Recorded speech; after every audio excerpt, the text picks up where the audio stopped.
दोस्तों, हम आ गए हैं अपने फिर से यूट्यूब चैनल पर और हमारा जो पिछला चल रहा था परमिट टू वर्क सिस्टम, उसी पर आगे हम चर्चा करेंगे।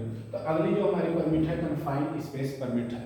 जब हम कहीं, पहले हम समझेंगे कन्फाइंड स्पेस होता क्या है। ऐसा कोई भी जगह जहाँ पर काम करने में हमें आने और जाने के लिए रास्ता एक हो, या फिर वहाँ आने जाने में दिक्कत हो रही हो, हम आसानी से न आ जा सके, वहाँ पर ऐसे जगह को कन्फाइंड स्पेस परमिट बोलते हैं। तो जो वहाँ पे परमिट लेते हैं उसको कन्फाइंड स्पेस परमिट बोलते हैं, उस प्लेस को कन्फाइंड स्पेस बोलते हैं। कन्फाइन का मतलब ही है कि सकरा, ऐसा जगह जहाँ पे थोड़ी सी दिक्कत हो। तो वो कौन सी जगह हो सकते हैं, हमारे टैंक हो सकते हैं। टैंक, ऐसा कोई भी टैंक है जो मेनहोल रहता है, मेनहोल से हम अंदर जा करके टैंक में काम करते हैं, तो वो कन्फाइंड स्पेस में आ जाएगा। दूसरा आपका बॉयलर, अगर कोई पावर प्लांट में काम कर रहा है तो उसके लिए मैं बता दूं बॉयलर, बॉयलर के अंदर भी अगर आप काम करते हैं कन्फाइंड स्पेस है, क्योंकि वहाँ आना जाना आसान नहीं होता है। तीसरा और कौन सा जगह हो सकता है बॉयलर के बाद, आपका एपीएच, प्री हीटर। ऐसा कोई भी जगह जहाँ आपको जाने में दिक्कत हो, आने में दिक्कत हो, तो वहाँ पर कन्फाइंड स्पेस बोलेंगे। तो टैंक हो गया, विशल हो गया, बॉयलर हो गया, एपीएच हो गया, प्री हीटर हो गया, ऐसे जगहों पर जो है हम कन्फाइंड स्पेस परमिट लेते हैं। अब टैंक में पानी का टैंक भी हो सकता है, ऑयल का टैंक हो सकता है, किसी भी चीज़ का टैंक है, जहाँ पर दिक्कत हो वहाँ पे कन्फाइंड स्पेस की परमिट लेंगे। तो अब कन्फाइंड स्पेस हम समझ गए। कन्फाइंड स्पेस में खतरा क्या क्या हो सकता है वो आपको बताओ। जो सबसे बड़ा खतरा होता है, सबसे बड़ा खतरा जो मेजर पॉइंट है हमारा, वो होता है ऑक्सीजन की कमी। हो सकता है कन्फाइंड स्पेस में ऑक्सीजन की कमी हो रही हो। ऑक्सीजन की कमी होने के लिए देखिए कई सारे रीजन हैं। तो सबसे जो बड़ा रीजन है ऑक्सीजन की कमी होने का कन्फाइंड स्पेस में, वो होता है वहाँ पर फ्यूम्स होते हैं, एक्सक्लूजर कोई और दूसरी गैस हो जो ऑक्सीजन को कम कर दे। तीसरी चीज़ वेंटिलेशन की व्यवस्था नहीं होती, क्योंकि वो तो कन्फाइंड स्पेस है, तो वेंटिलेशन की व्यवस्था नहीं है वहाँ पे, तो वहाँ पर आपको ऑक्सीजन की कमी हो सकती है। तो इसके लिए जो और हजार्ड्स हैं वो भी मैं बताता हूँ। जो मेजर हजार्ड्स है ऑक्सीजन, चूँकि उसके बिना हम नहीं रह पाएंगे थोड़ी भी देर तक। बाकी हजार्ड्स क्या है, फ्लेमेबल है। कन्फाइंड स्पेस जो का परमिट है वहाँ पर अगर कोई फ्लेमेबल चीज़ है, अगर आग लग गई तो आप आसानी से निकल नहीं पाओगे, तो वहाँ पर आपको बहुत दिक्कत हो सकती है। तो ये बहुत खतरनाक परमिट है। यहाँ पे स्किल्ड वर्कमैन ही सिर्फ काम करते हैं, तो नए बंदा यहाँ पे काम करना थोड़ा सा मुश्किल होता है। उसके बाद है एक्सप्लोजिव, विस्फोट भी हो सकता है। अगर मान के चलिए कि ऑयल का टैंक है, अब ऑयल के टैंक को हमने अगर सही से वेंटिलेशन नहीं दिया और क्लीनिंग नहीं की और उसके अंदर काम कर रहे हैं, तो धीरे धीरे वेदर चेंज होगा। तो मान के चलिए हम मॉर्निंग में काम करने गए, तो मॉर्निंग में वेदर सही था, जैसे धूप होता चला जाएगा वहाँ वेपर जनरेट होना शुरू हो जाएगा, और मान के चलिए 12-1 बजे और मई जून का महीना है और वो टैंक में वेपर जनरेट हो गया, तो वहाँ पर थोड़ी भी चिंगारी लगेगी तो तुरंत आग लग जाएगा, क्योंकि ऑलरेडी वो एक्सप्लोजिव फ्लेमेबल मटेरियल्स हैं, तो वहाँ पे आग लगने की हो सकती है। दूसरा हार्मफुल गैसेस, अब जो वेपर जनरेट होंगे उसमें तरह तरीके की गैसें आएंगी, CO2 आ सकता है, SOx आ सकता है, और भी जिस चीज़ का टैंक होगा जो उसमें यूज होता होगा उस तरीके की गैसेस आ सकती है जो इंसान को दिक्कत कर सकती हैं आगे। तो वो भी फ्लेमेबल गैसेस जो रहती हैं, हार्मफुल गैसेस रहती हैं, उनसे भी अपने को खतरा है। दूसरा क्या है, लेक ऑफ O2, ये मैंने आपको बता ही दिया। तो मेन हमारा जो खतरा है वहाँ पर क्या है, ऑक्सीजन है, फ्लेमेबल है, एक्सप्लोजन हो सकता है, और काम करते समय हमको जो है तो वहाँ पर तकलीफ हो सकती है।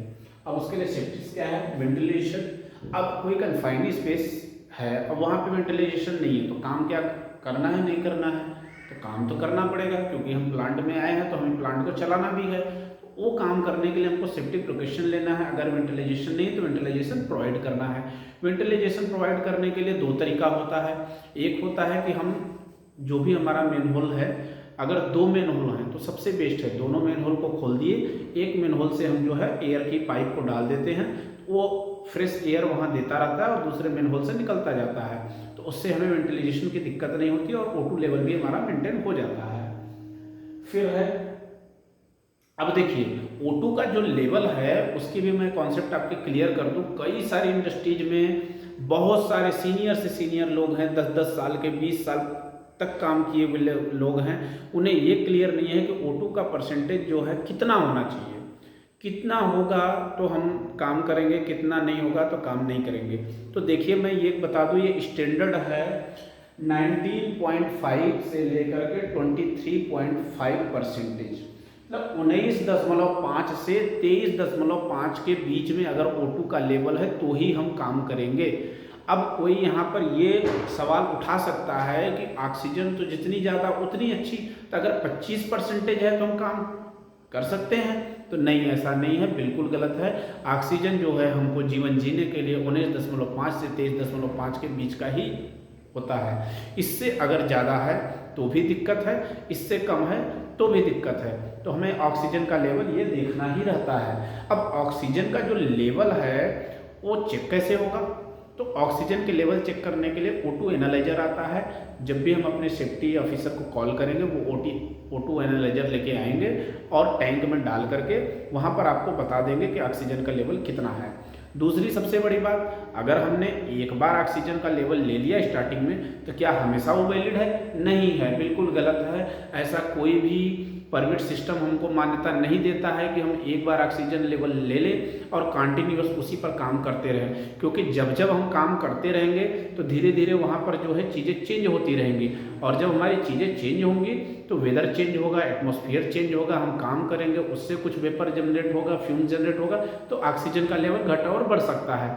इसके लिए ऑक्सीजन की जो लेवल की मॉनिटरिंग है वो एज पर कंडीशन, वो एरिया कैसा है, ज़्यादा खतरनाक है तो हर 15 मिनट पर, थोड़ा कम है तो आधे घंटे पर, और मैक्सिमम है 2 घंटा।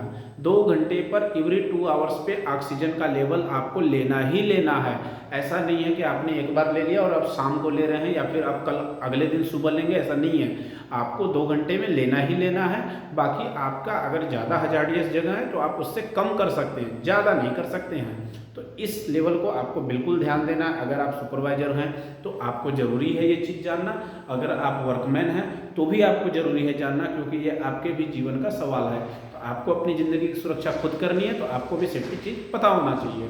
तो ये ऑक्सीजन का जो लेवल है। दूसरी सबसे बड़ी बात और आपको क्लियर कर दूं, कई लोग बोलते हैं 19.5% मतलब क्या, 23.5% मतलब क्या, कितना परसेंट, किसका परसेंट? सारे लोग कंफ्यूजन सिर्फ एक चीज़ रट लिए हैं कि इसके बीच होना चाहिए। कई लोग को तो ये भी नहीं पता है, वो 21 बोल देंगे, 22 बोल देंगे, पता ही नहीं है कितना करना है। तो सीधी सी बात है, हमारा जो परसेंटेज है वो 19.5 से 23.5% जो है पूरे वायुमंडल की एयर में हम नापते हैं। जैसे कि फॉर एग्जाम्पल के लिए मान के चलो आप कि अगर हमारा 100 kg का एयर है, एक एग्जाम्पल दे रहा हूँ आपको वैल्यूम के फॉर्म में, क्योंकि परसेंटेज के फॉर्म में जब वैल्यूम आप लेंगे तो ही उसका कुछ परसेंटेज निकल पाएगा। तो अगर कोई एरिया है, मान के चलिए 1 मीटर बाई 1 मीटर का कोई एरिया है, वहाँ पर 100 kg एयर है। 100 kg एयर में बाकी सारी एयर्स भी हैं, तो सारी एयर्स जो है 100 kg की, उसका जो 19% है ये होना चाहिए। जैसे वायुमंडल में हम बोलते हैं 21% है, 1% है, ये 78% नाइट्रोजन है। तो इस तरीके का जो परसेंटेज है वो वायुमंडल का मतलब है कि जितना भी वायुमंडल की एयर्स है उसका वो परसेंटेज है।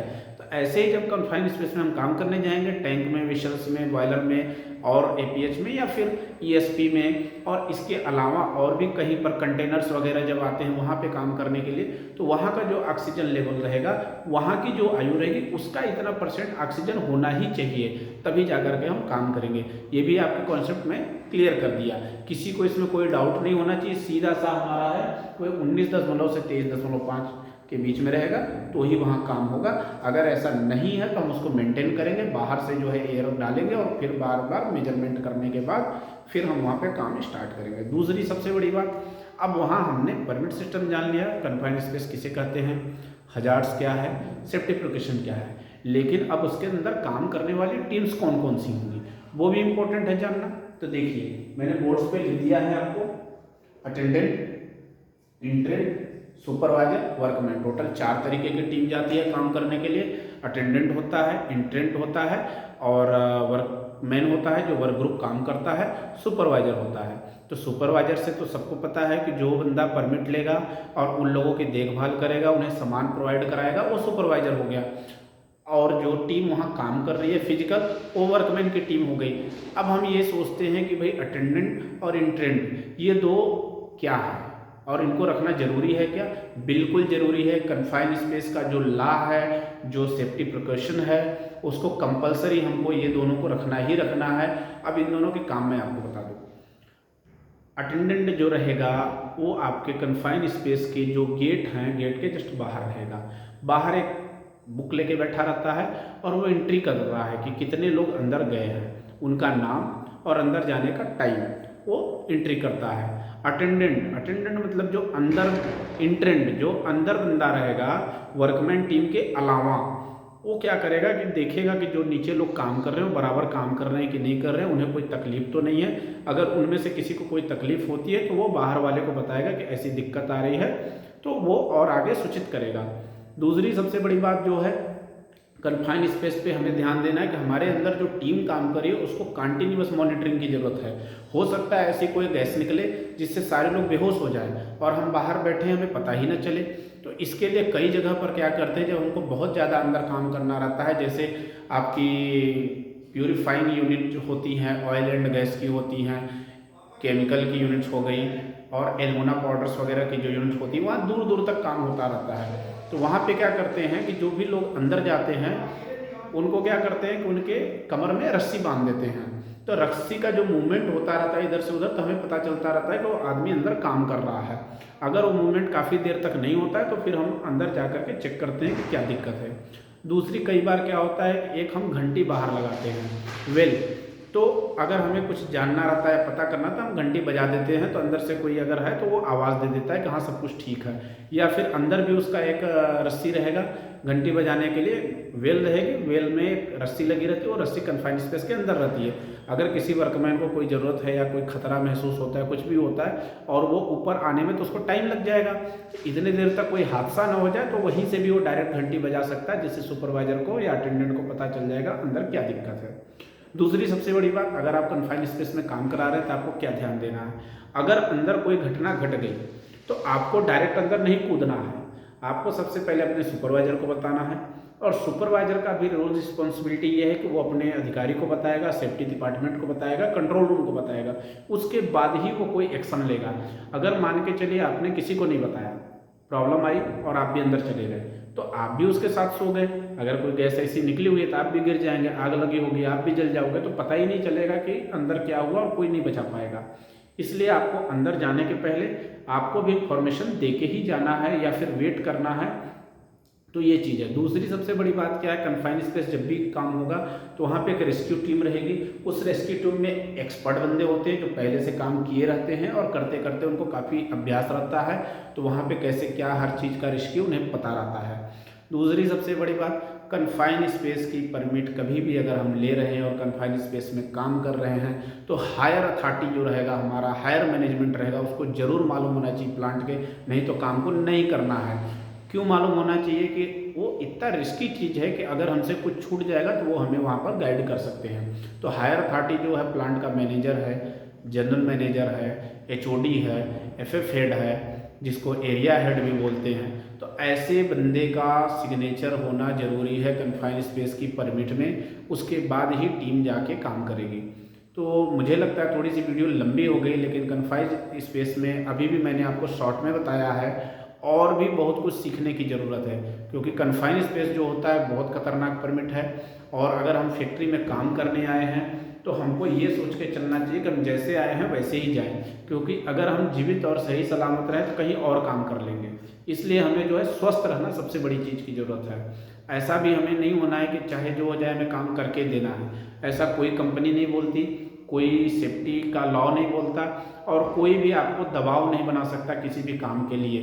तो जो नॉर्मल टेम्परेचर, नॉर्मल प्रेशर और नॉर्मल वर्क कल्चर रहेगा वहीं पे आपको जो है कि स्वेच्छा हो रही है तो काम करना है। ज़बरदस्ती कहीं पे कूद के जान देने की ज़रूरत नहीं है।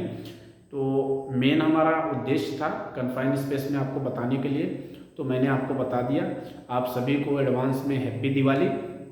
और मैं आपको आज या दिवाली के दिन कोशिश करूँगा सभी लोगों को जो हमारे वीडियोस को देखते हैं या देखेंगे, आगे जब भी देखेंगे, तो मैं आपको एक ऐसी चीज़ बताऊंगा जिससे कि आप जो है सक्सेसफुल तो होंगे, और सक्सेसफुल के साथ साथ आप कैसे ब्राइट हो सकते हैं। देखिए ज़िंदगी में क्या है, सक्सेसफुल होना हम आज तक पैसा ही सोचते हैं, लेकिन वो इम्पोर्टेंट नहीं है।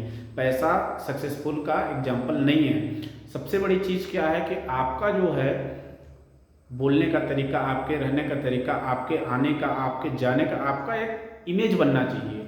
वो इमेज बनने के लिए ज़िंदगी में कुछ चीज़ें होती हैं जिनको अगर हम करेंगे तो हमारा आगे लक बढ़ सकता है। तो उसके लिए नेक्स्ट वीडियो में मैं आपको बताऊंगा। कोई बड़ा काम नहीं है, छोटा सा काम है। अगर आप वैसा करते चलोगे तो आगे आपको ऑटोमेटिक जो है आपके रास्ते खुलते चले जाएंगे, और आप कहीं पे अगर फंसोगे भी तो आराम से निकल सकते हो। मतलब ये बोलते हैं कि आपको खुद में कॉन्फिडेंस आएगा। तो कॉन्फिडेंस लेवल बढ़ाने के लिए छोटी ट्रिक है, नेक्स्ट वीडियो में आपको बताऊंगा। तो देखते रहिए, और अगर आपको कोई दिक्कत है तो आप यहाँ पर जो है मुझे कमेंट्स करके बताओ, तो नेक्स्ट में और आगे बताऊंगा। मैक्सिमम मैंने अभी परमिट बता दिया है। नेक्स्ट जो परमिट सिस्टम हमारा रहेगा वो टॉपिक रहेगा आइसोलेशन का। आइसोलेशन मतलब लोटोटो। तो इसके बारे में हम विस्तार से बताएंगे कि जब हम कोई एनर्जी सोर्स को बंद कर रहे हैं तो उसमें क्या करेंगे। धन्यवाद।